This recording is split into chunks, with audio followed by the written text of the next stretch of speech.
మరి ఈ కుమార్తె జనవరి 14వ తారీఖు ఆ రోజు ఆదివారం ఆరాధనకి రావడం జరిగిందండి. ఆ రోజు తన తండ్రితో కలిసి వచ్చింది. మరి వచ్చినప్పుడు దైవజనుడు ప్రార్థన చేయడం జరిగింది. ఆత్మచేత నింపబడి ఒక నూతనమైన మార్పులోకి ఈ కుమార్తె వెళ్ళబోతాం. ఈ సంవత్సరము 7 నెలల లోపల ఈ బిడ్డ జీవితంలో నూతనమైన దేవుని కార్యం జరగబోతాం.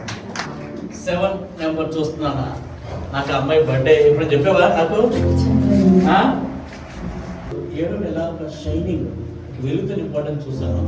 7 నెలల కల్లా నువ్వు డ్రెస్ అవుతావు. ఈ అమ్మాయి బర్త్డే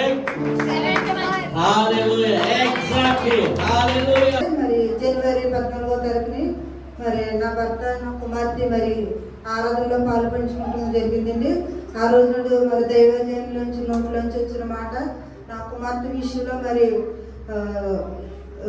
జూలై 13వ తారీఖుని నా పాపది బర్త్డే అండి. ఆ రోజు దేవుడు గొప్ప కార్యం చేయబోతున్న అయ్యగారు మాట్లాడినప్పుడు అద్భుత రీతిగా నిన్నటి దినాన్ని నా కుమార్తె విషయంలో మ్యారేజ్ ఫిక్స్ అయ్యిందండి.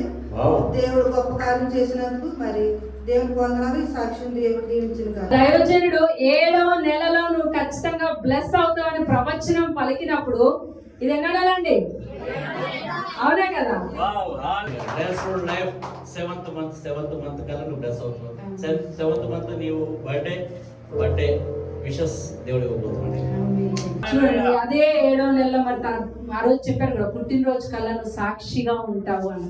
ఒక్కరోజు కూడా అటు ఇటు కాకుండా దేవుడు, అందుకే ప్రవక్తల నోటి మాటను దేవుడు స్థిరపరుస్తాడని, ప్రవక్త నోట వచ్చిన ప్రతి ప్రవచనను దేవుడు స్థిరపరుస్తాడని, సాక్షిగా ఉంచుతాడని మన సంఘంలో దేవుడు మరొకసారి చూపట్టాడు.